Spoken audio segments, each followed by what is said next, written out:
Hi everybody, it's Kelly with Ted Lare, and going to talk to you again about one of my trees, which this time is Catalpa. Catalpa we have here is really one of my favorite trees.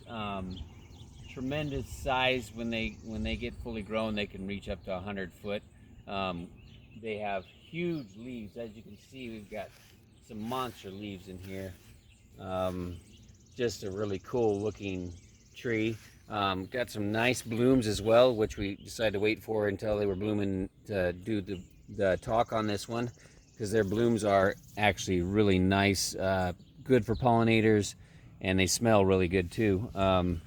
Really like this tree all around. It doesn't have a whole lot of pest issues. Um, can get a worm. Catalpa worm is actually what it's called. If it's going to get that, it'll get that here fairly soon, towards the end of June. They can chew on the leaves quite a bit, things like that, but usually don't create a problem enough to, kill the tree or anything, even weaken the tree. It's usually just kind of more of a aesthetic thing. But they can have issues with verticillium wilt if they're not in good soil and not cared for properly or able to grow like we like them to. But overall, they're a good, healthy tree. Um, they have a strong branching and things like that. Now, I will say that I have heard from a couple of sources that they can attract lightning sometimes when they get really large. I don't know if that's just because they're the biggest thing in the yard, or if they actually have a little bit more of a tendency.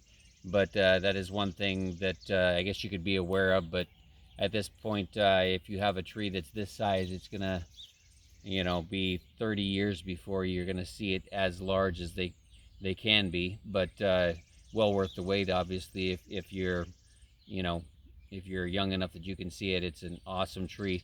Will provide a lot of shade because of the large leaves, and just a really nice tree to have in the yard. How So fast does it grow? it'll grow, well, roughly 2 foot a year, so pretty quick. Actually, this one fun story about this one is that I got it from a friend of mine, uh, Corey, that I used to work with, from a seedling. Okay, about 6 years ago. So as you can see, it's over 10 feet tall. It's probably close to 12, um, and it started from a seed that he started, and he got, I don't know, he got a number of them, 5, 6, 7 of them to start. Gave me one, and when I got it, it was probably only a foot and a half tall.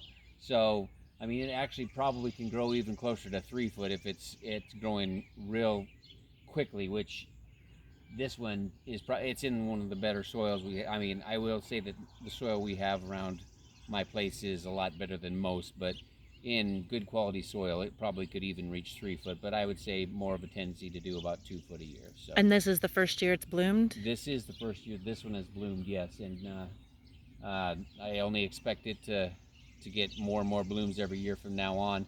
It does have an interesting pod on it. Once the bloom is over, it'll get kind of a big seed pod on it. That is one drawback that people have as an issue with. They look like I green beans. Yeah, they do. They look like a giant green bean. But I will say, personally, in my opinion, it's no different than an acorn on an oak tree, or the whirly birds on a maple, or anything like that. They're all going to have some sort of thing. It's not exactly hard to clean up because they're big.